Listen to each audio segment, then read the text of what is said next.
মাননীয় সংসদ সদস্য চাঁদপুর 3-এর জনাব শেখ ফরিদ আহমেদ মানিক, সভাপতি চাঁদপুর জেলা বিএনপি। জনাব ফরিদ আহমেদ মানিক, শেখ ফরিদ আহমেদ মানিক।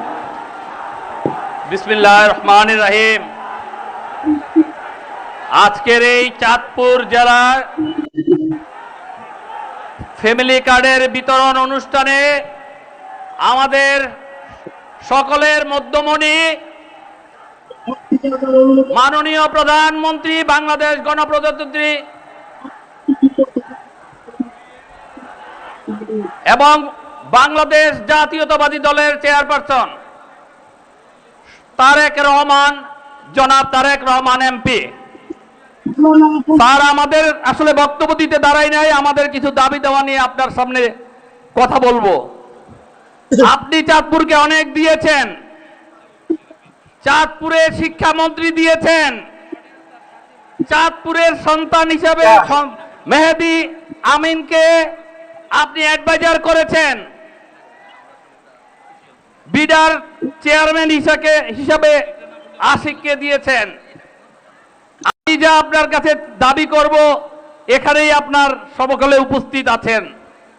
আমাদের একটি দাবি, প্রথম একটি ইপিজেড স্থাপন করা। এই ইপিজেড এর মাধ্যমে আমাদের বেকার যুবক যুবতীরা এখানে কর্ম করতে পারবেন। যেখানেই হোক একটি ইপিজেড খুব জরুরি প্রয়োজন। এবং চাঁদপুর সদরের রেল যোগাযোগ, নদী যোগাযোগ এবং সড়ক যোগাযোগ তিনটাই বিদ্যমান আছে।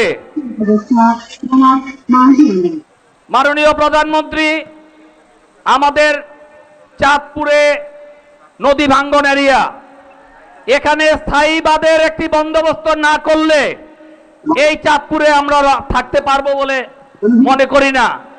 সেই যারা কিনা বেকার বসে আছেন, এই অ্যাপটা সম্পর্কে জানেন না, আমি অ্যাপটাতে ক্লিক করে দেখেন, আমি মাই ওয়ালেটে গেলাম, আমার অ্যাকাউন্ট আছে।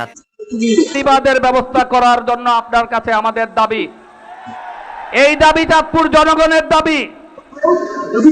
মাননীয় প্রধানমন্ত্রী, আমাদের চাঁদপুরে একটি মেডিকেল কলেজ হয়েছে, 8 বছর আগে সেশন শুরু হয়েছে, জমি অধিগ্রহণ শেষ হয়ে গিয়েছে, একনেক হয়েছে, সেখানে 500 শয্যা বিশিষ্ট একটি হসপিটাল আছে, নার্সিং ইনস্টিটিউট আছে। আপনি যদি